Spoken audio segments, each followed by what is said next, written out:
Hello everyone of Westview Car Club.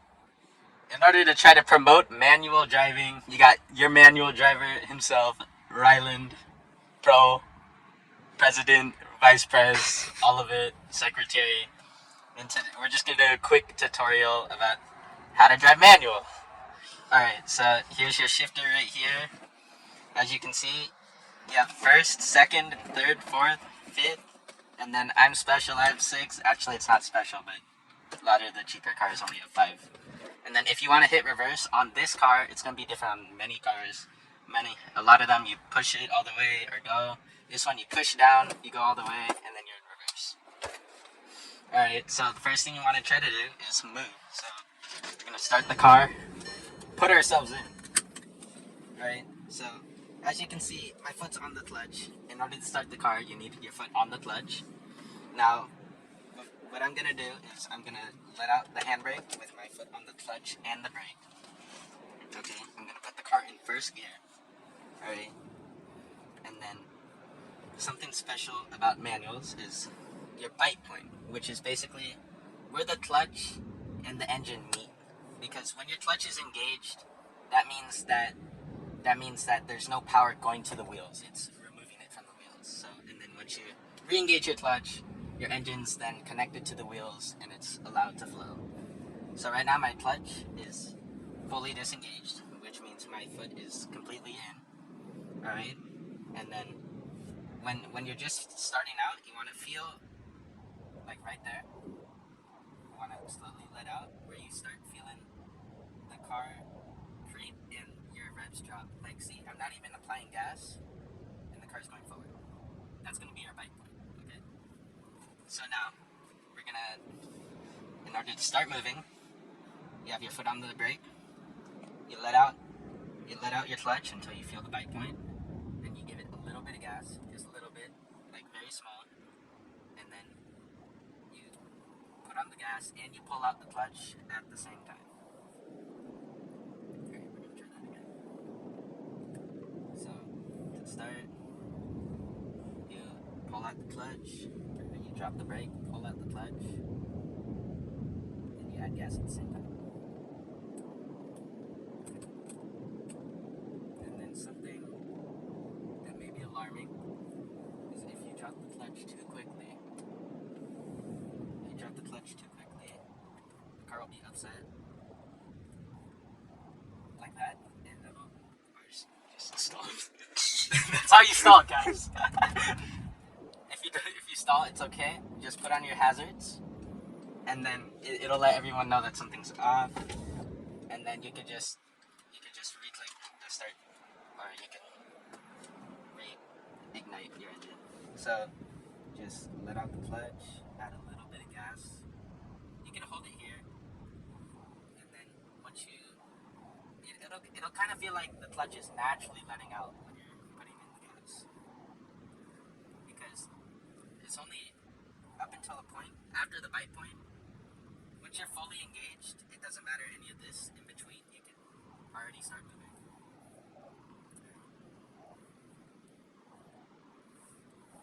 Now, 30-second intermission while we start going into gears and braking. Okay. Are you recording? Yeah.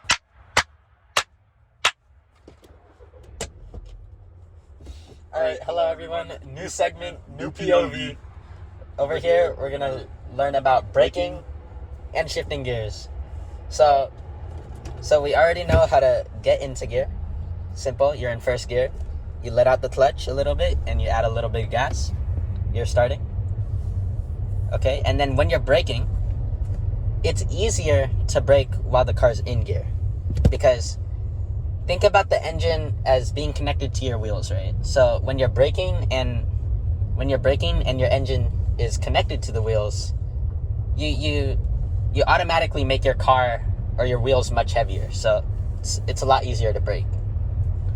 There's a little bit more physics into that, but basically, if you're braking, it's usually better to just keep your car in gear, and then also your car won't be using any gas at that point. So we're moving, still in first gear. And then in order to shift, this is your steps. You clutch in, shift gears, clutch in, and you pull out the gas at the same time. You'll know if it's not the same time, because if you feel a little suck before that, that means you're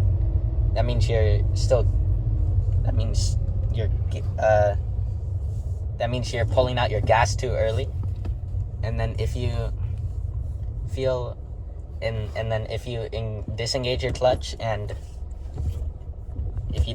clutch, and your revs go up after that, that means your gas foot's getting off too late.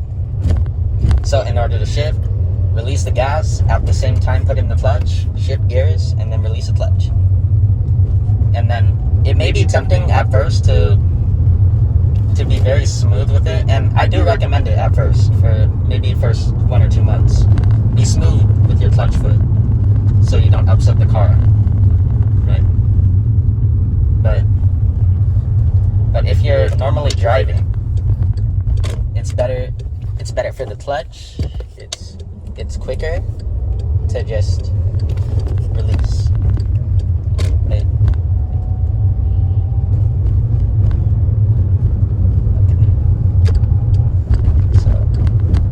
So as you can see, I'm braking, car's still in gear, and then once I get to around 1,000 RPMs, I will put in engage my left foot, and then I'll take it out of gear. And then another question is, when should I shift? You see, the great thing about a manual car is you choose when. So it's really situational. You're not trying to spend a lot of fuel, and you don't need to get anywhere super fast. You can shift earlier. So like I'll shift around 3K for second gear, shift a little bit of up 2, right? I'm in third gear, slowing down once again, sneak peek, downshift, right?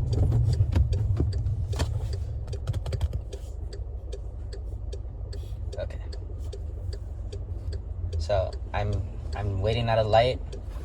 As you can see, a lot of people, they like to keep their car in first and just hold in the clutch. That's not good for your throwout bearing, which we'll explain what that is. And also it's tiring. So just put your car in neutral and let out your foot. It's better that way. Right, waiting. So, and then another thing on shifting, if you're racing, right, trying to get somewhere quicker, maybe shift closer to 4,000, 5,000, close to 6,000. 6,000 is my red line RPM for this car, which basically means after 6,000, the car won't keep adding fuel, so it'll sort of just top out right there, and then you can't really go anywhere quicker or faster. You'll just be stuck there, and that's why there are gears in the first place, because if there were no gears, you just redline immediately. Okay, what else? We'll talk about reversing later, but for now it's really just feel. So lights green, slowly put in gas as well as taking out the clutch, shift. Another one, I want to go a little quicker, shift around 4,000, shift. Very simple. And then I remember when I first started, it was really just about coding your brain. It's kind of like, I guess, like playing a game or learning how to use a keyboard or an instrument, right? You're going to have all of these, I guess, functions that your brain is going to have to remember. And what I did back there, as you see, I went from fourth to second. That's called a downshift. And we'll make a video about how to downshift if this gets enough liking. But it's basically the science of how it works. If you're traveling the same speed but in different gears, the lower gear is going to need higher RPMs. That's how gears work. So if you're going from a high gear to a low gear, you need to raise your RPMs so that the car won't get upset, because if your revolutions are too low and you're trying to go faster, it'll have to break the difference, so your car will slow down and it'll eat up at your clutch, basically.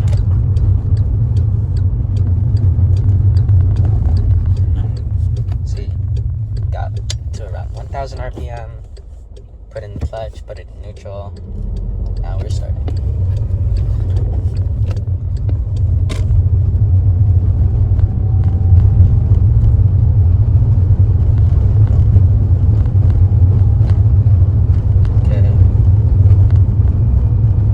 Back to our original spot in PQ. I will talk about reversing. 1,000 RPM, put in clutch, put in neutral.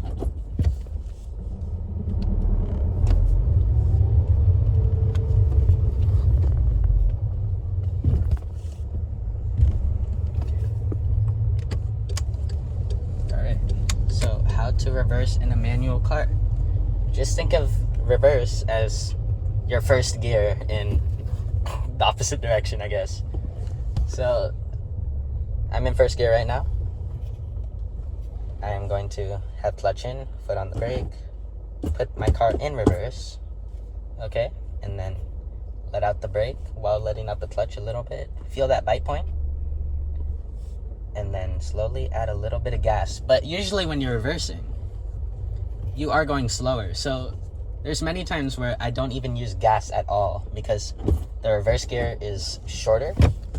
So there's many times where you could just slip the clutch, sort of, and that'll be all you need. Okay. And then talked about how to drive fast. Now, how to drive slow in, say, parking lots, right? So basically, it's sort of a game, right? If you're driving slow enough, or technically fast enough, you can drive at idle speed. See, I'm moving, and the engine is just moving the car for me at idle speed, which is gonna be around 5-ish miles per hour. Yeah. So if you're going around 5 miles per hour, as you can see, you can't feel it in the video, but the car is shaking a little bit. But yeah. So if you're driving slow enough, you can, or if you want to go slower than your 5 miles per hour, what you have to do is it's kind of like restarting over and over again. So you're slowly letting out the clutch, adding a little bit of the gas, putting the clutch back in if you feel your engine about to stall. Then re-adding that little bit of gas. If you feel it.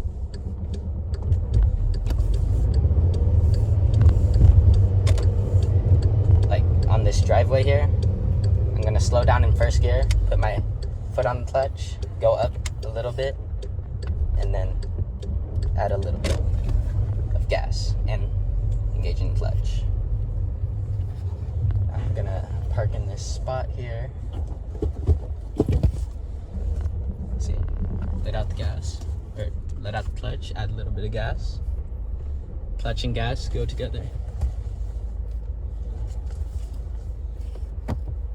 And then boom. And then when you're turning off the car, want your foot on the brake, pull up the handbrake, and then with your foot on the clutch, you can press the stop engine, let out the brake. What this does is, now the car's sitting on the brakes in the back. It's not sitting on the engine. And then you put the car in first, and you let out the clutch.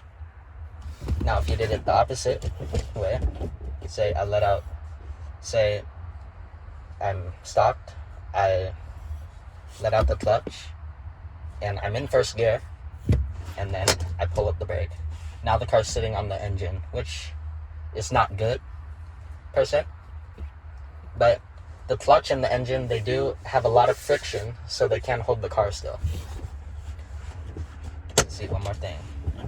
Oh, why do you leave the car in gear? See, it's because the clutch being engaged, it does connect the engine to the wheels, and it will stop the car. And then, like, if your brakes fail, and your car starts to want to roll back, it can't because your clutch is engaged. So that's a fail-safe. And then also, my favorite reason why is once I start the engine, start the engine, I could just start going already since I'm already in gear. I don't have to put it in gear. Alright, that wraps up, I guess, the beginner course. I will add anything in post, but there probably won't be a lot. Thank you for listening, and thank you for supporting Westview Car Club. And then just tell us if you like these kind of videos, and we'll make more. See ya.